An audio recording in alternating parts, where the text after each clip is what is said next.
بسم اللہ الرحمن الرحیم۔ آداب یار دیکھنے والوں کی خدمت میں میرا سلام۔ کسی کو خوشی دیں، اس سے آپ کا رزق بڑھتا ہے۔ مہمان نواز بنے، ضروری نہیں کہ مہمان نوازی مہنگے کھانوں سے کی جائے۔ 10 منٹ پہلے اٹھیں، جلد بازی انسان کے دل کو کمزور کرتی ہے، وقت میں کمی لاتی ہے، ہمارے دل متاثر ہوتا ہے۔ معمول سے 10 منٹ پہلے جاگنے کی کوشش کریں۔ ننگے پاؤں چلنے کی کوشش کریں، اس سے آپ بیماریوں سے دور رہتے ہیں۔ یہی وجہ ہے کہ جاپانی لوگ دن میں آدھا گھنٹہ ننگے پاؤں چلتے ہیں۔ آپ غصہ میں ہو تو گہری گہری سانس لیں، آپ جلد ہی پرسکون ہو جائیں گے اور آپ کا دماغ تر و تازہ محسوس کرے گا۔ اگر آپ اپنے موجودہ حالات کو بدلنا چاہتے ہیں تو کچھ نیا حاصل کرنے کی کوشش سے پہلے کسی پرانی چیز سے علیحدگی اختیار کریں۔ جس لمحے آپ علیحدگی اختیار کریں گے، آپ کی زندگی میں نئی چیز ضرور آئے گی۔ یہ ضروری نہیں کہ ہر کوئی آپ کو پسند کرے۔ جب پھول کھلتا ہے تو تتلی خود بخود اسے ڈھونڈ لیتی ہے۔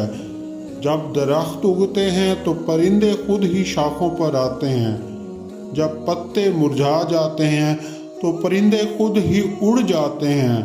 لوگوں کے ساتھ ہمارے تعلقات بھی ایسے ہی ہوتے ہیں۔ جب انسان حرکت میں ہو تو وہ اچھا نہیں سوچ سکتا۔ سوچنے کے لیے خاموشی سے بیٹھنا ضروری ہے۔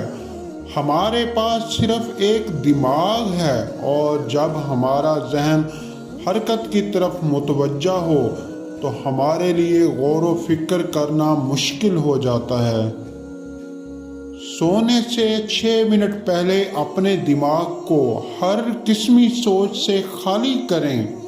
اس سے خون کی نالیاں آہستہ آہستہ پرسکون ہو جاتی ہیں، جس سے خون کا بہاؤ بہتر ہوتا ہے، دماغ کی تھکن کو دور کرتا ہے اور آپ کو قدرتی طور پر نیند آنے لگتی ہے۔ اپنے کمرے کی صفائی کا خیال رکھیں۔ صفائی دماغ کو طاقت دیتی ہے۔ جن کے کمرے گندے ہوتے ہیں وہ بے چین ہوتے ہیں اور انہیں اپنی کام پر توجہ دینے میں مشکل پیش آتی ہے۔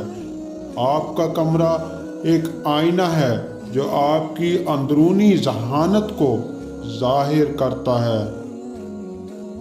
سبزیاں آپ کے دماغ اور جسم کو فوری طور پر صاف کرتی ہیں۔